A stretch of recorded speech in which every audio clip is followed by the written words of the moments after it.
গত 7 মাস ধরে নিজের অন্তঃসত্ত্বা স্ত্রীকে দেখাচ্ছিলেন এক মহিলা স্ত্রীরোগ বিশেষজ্ঞের কাছে, কিন্তু পহেলগামে জিহাদি হানার ঘটনার পর বদলে গিয়েছে পরিস্থিতি। অভিযোগ, ওই স্ত্রীরোগ বিশেষজ্ঞ রোগীর নাম জিজ্ঞাসা করে পদবি দেখে যখন বোঝেন অন্তঃসত্ত্বা মহিলা সংখ্যালঘু সম্প্রদায়ের, তখনই নাকি তিনি সাফ জানিয়ে দেন তিনি ওই সম্প্রদায়ের মানুষের চিকিৎসা করবেন না।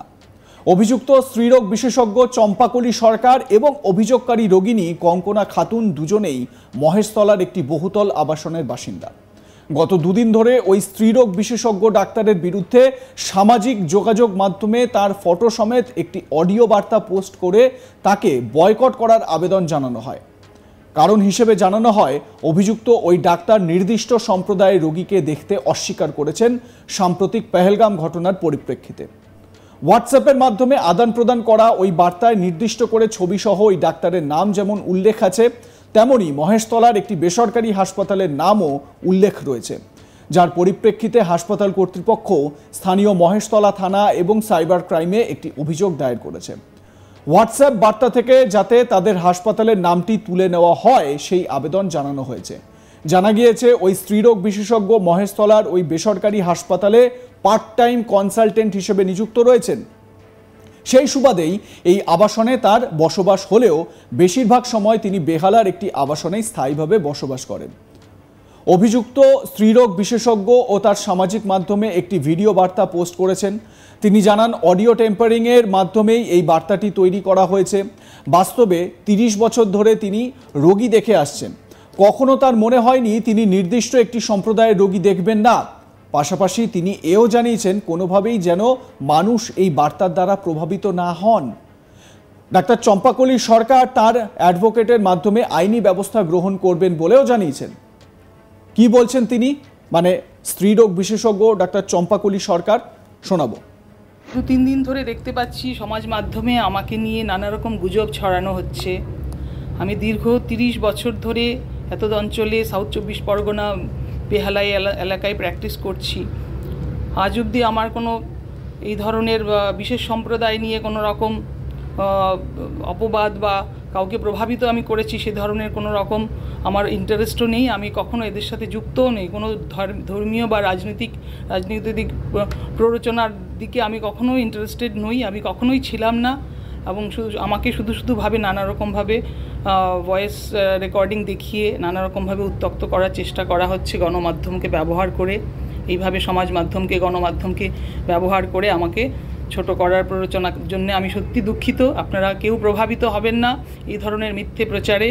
আমি কোনোভাবেই এইসব ধর্মীয় এবং রাজনৈতিক ব্যাপারে যুক্ত নই। আমি সত্যি দুঃখিত। আপনারা সকলে এই ব্যাপারে একটু সচেতন হন। এইভাবে গণমাধ্যমকে ব্যবহার করাটা সত্যি আমার মনে হয় সমাজের অনেক ক্ষতিকারক ব্যাপার। ডাক্তার চম্পাকলি সরকারের বক্তব্য আপনাদের শোনালাম। গোটা ঘটনাটি ব্যাখ্যা করেছেন ওই অন্তঃসত্ত্বা মহিলার স্বামী। তিনি পেশায় অ্যাপটোমেট্রিস্ট। তিনি ইতিমধ্যেই মহেশতলা থানায় স্ত্রীরোগ বিশেষজ্ঞের বিরুদ্ধে অভিযোগ দায়ের করেছেন। একই সঙ্গে গোটা বিষয়টি নিয়ে আইনি পথে হাঁটতে চলেছেন বলে জানিয়েছেন তিনি। ওই স্ত্রীরোগ বিশেষজ্ঞের উপযুক্ত শাস্তি হবে বলেই আশা তার। কঙ্কনা খাতুনের স্বামী, তিনি কি অভিযোগ করছেন বা কি বলছেন, শোনাবো। আমরা 7 মাস ধরে, লাস্ট 7 মান্থ ধরে ম্যাডামকে দেখাচ্ছি। ম্যাডাম সিকে সরকার। তো উনি, আমার ওয়াইফ বর্তমানে প্রেগনেন্ট রয়েছে, তো গাইনোকোলজির ট্রিটমেন্টের জন্য। তো লাস্ট চেক আপ হয়েছে লাস্ট থার্সডে, যেদিন ঘটনাটা ঘটে আর কি। তো ম্যাডাম এখানে আমার পাশের টাওয়ারে সপ্তাহে 2 দিন রেস্ট করতে আসেন দুপুরে। তো ওনার সঙ্গে কথোপকথন হয়েছিল যে ওই রেস্টিং টাইমে আমার ওয়াইফ গিয়ে ওখানে চেক আপ করিয়ে নিতে পারে। সেই মতো ও ওখানে দেখাতে যায়। ম্যাডাম ওনার কাছে যথারীতি অনলাইনে ফিজ নেয় এবং ওনাকে জিজ্ঞাসা করে যে তোমার নাম কি। ও তখন বলে আমার নাম কঙ্কনা। তারপর বলেন যে পুরো নাম কি, বলে কঙ্কনা খাতুন। মেবি হয়তো ওনার মনে এতদিন ছিলই না যে ও মোহামেডান। আপনি যেটা বললেন 7 মাস ধরে দেখাচ্ছে, আজকে হঠাৎ নাম জিজ্ঞাসা করার কারণ আমি জানি না। মানে ওনার আগের প্রেসক্রিপশনেও আমার ওয়াইফের ফুল নেমই উনি লিখতো, এতদিন কঙ্কনা খাতুন বলে লিখতো, কিন্তু জানি না ওনার হয়তো মাইন্ডে কখনো আসেনি ব্যাপারটা সেইভাবে, মেবি হতে পারে, বা ওনার হয়তো এখন মনে হচ্ছে। তো উনি যখন জিজ্ঞাসা করলেন যে পুরো নাম, তখন বললো কঙ্কনা খাতুন। উনি বললেন আমি তো মোহামেডান পেশেন্টটা দেখবো না, তোমরা কাশ্মীরে জঙ্গি হয়ে সবাইকে গুলি করে মারছো। তো আমার ওয়াইফ খুব সহজ সরল মানুষ, ও তখন বলে যে ম্যাডাম ওরা তো অশিক্ষিত, ওরা করছে এই জিনিসটা, আমার তো এবার কিছু জানা নেই। ম্যাডাম তখন বললেন, না জানা নেই মানে, তোমার হাজব্যান্ডদেরকে বলো মসজিদ মাদ্রাসায় যেখানে জঙ্গি তৈরি হয় ওখানে গিয়ে কথা বলতে, যে কী কষ্ট হয়, তোমার হাজব্যান্ডকে যদি ওখানে গুলি করে মেরে দেওয়া হয় তবে তুমি ফিল করবে কষ্টটা কীরকম হয়। এসব কথাবার্তা প্রায় 10-15 মিনিট ধরে ওনাকে শোনাই। শোনাবার পরে প্রেসক্রাইব করে বলে দেয় আমার কাছে আর আসবে না, আমি আর তোমাকে দেখবো না, আমি কোনো মোহামেডান পেশেন্ট দেখবো না। আমার ওয়াইফ বাড়িতে চলে আসে, আমি ছিলাম কলকাতায়, ফ্ল্যাটে ছিলাম না। আপনি কি করেন? আমি পেশায় অপটোমেট্রিস্ট, প্রাথমিক চক্ষু পরীক্ষক। তো তারপরে আমাকে ফোন করে জানায় যে ম্যাডাম আমাকে এরকম বললেন, আমার মনের ভেতরে একটা রিয়াকশান তৈরি হচ্ছে, মানে বাজে লাগছে আমার খুব।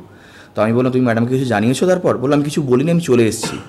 তারপরে ও নিজে থেকেই ম্যাডামকে কল করে যে ম্যাডাম আমার খুব খারাপ লেগেছে আপনার কথাটা, যে রেকর্ডিংটা বর্তমানে সব জায়গায় চলছে। তো ম্যাডাম তখন বলেন যে কেন, কী খারাপ লেগেছে? ও বললো যে আপনি এরকম পেশেন্ট দেখবেন না, মোহামেডান পেশেন্ট দেখবেন না বললেন আমাকে। তখন ম্যাডাম আমাকে যথারীতি কথোপকথন হয়, দুজনের মধ্যে উচ্চবাক্য হয় অনেকক্ষণ ধরে। সেক্ষেত্রে উনি ডাক্তারবাবু বলছেন যে ট্যাম্পারিং করা হয়েছে, ভয়েস ট্যাম্পারিং করে করা হয়েছে, উনি এরকম অসম্মানজনক কথাবার্তা নাকি বলেন না। 30 বছর ধরে উনি রুগী দেখছেন, কখনো তার মনে হয়নি মোহামেডান পেশেন্ট দেখবেন না। প্রথম কথা, যদি ওনার কখনো মনে না হয়ে থাকে যে মোহামেডান পেশেন্ট দেখবেন না, বা মোহামেডানদের প্রতি যদি ওনার কোনো বিরূপ প্রতিক্রিয়া না থেকে থাকে, তাহলে ফেসবুকে ডক্টর চম্পাকলি সরকার ওই কমেন্টটা করতেই পারেন না যে এরা আমাদের ফিজ না দেওয়ার জন্য, ওটি না দেওয়ার জন্য এইসব ছক খোঁজে। এই কথাটা উনি কিন্তু ফেসবুকে লিখেছেন, তাহলে ওনার মনের মতো এই জিনিসটা ছিল। এবং দ্বিতীয় কথা, যদি আমি ট্যাম্পারিং করেও থাকি, ওই দিন রাত্রিবেলায় 10:30টার পর আমার ওয়াইফকে উনি পরিষ্কার হোয়াটসঅ্যাপে মেসেজ করেছেন এবং সেই মেসেজে অ্যাপোলজি করেছেন যে আমি ভুল করে বলে ফেলেছি, আমার এটা বলার উদ্দেশ্য ছিল না, আমি খুব ক্লোজ রিলেটিভকে হারিয়েছি, সেই জন্য আমি ক্ষমা প্রার্থী। এবং এটা বলে যদি উনি ছেড়ে দিতেন হয়তো আমি মনে মনে মেনে নিতাম। তারপরে উনি আরেকটা লাইন অ্যাড অন করেছিলেন, ডোন্ট হ্যারাস মি আননেসেসারিলি। আমি ওনাকে আদৌ কিন্তু আননেসেসারি হ্যারাস করতে চাইছি না, বা সেরকম কোনো মনোবৃত্তিও আমার নেই।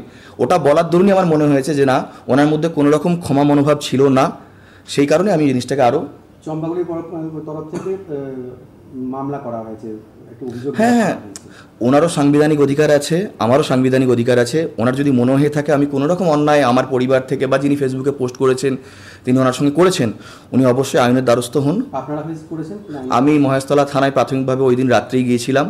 ওরা আমার কাছে আমার কমপ্লেন লেটারটা নেয়, কিন্তু কোনো রিসিভিং আমাকে জমা কিছু দেয়নি, বা সেভাবে আমার কোনো কপি দেয়নি। ফের গতকাল আমি আমার বোন অ্যাডভোকেট মাহফুজা খাতুন, হাইকোর্টের লয়ার, ও আসে, ওকে নিয়ে যাওয়ার পর আমাকে একটা রিসিভিং কপি ওরা দিয়েছে। আমি এফআইআরের কথা ভাবছি, বাকিটা এবার দেখা যাবে আইনের মতো করে। আপনি আইনের পথে যেতে চাইছেন? একদম আইনের পথে যেতে চাইছি। কি চাইছেন? আমি চাইছি যে ডাক্তারের কোনো ধর্ম হয় না, ডাক্তার শুধুমাত্র পেশেন্টকে দেখবেন তার রোগের বেসিসে। এটা মেডিকেল এথিক্স এবং হিউম্যান রাইটসের চরম ভায়োলেশন। উনি যে কাজটা করেছেন, যদি আমি আজ এক্সাম্পল সেট না করতে পারি, যদি ওনাকে ওনার মানে ভুলটা না দেখিয়ে দিতে পারি, তাহলে প্রত্যেকটা পেশেন্ট এই ভয়ে থাকবে কাল আমার সঙ্গেও কমিউনালভাবে এই জিনিসটা হতে পারে।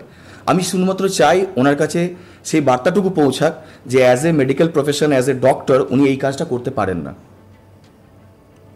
আপনাদের মতামত কি এ বিষয়ে জানাতে ভুলবেন না। দেখতে থাকুন আজ তাক বাংলা, সাবস্ক্রাইব করুন আমাদের ইউটিউব চ্যানেলটি, বেল আইকন প্রেস করুন নোটিফিকেশন পেতে।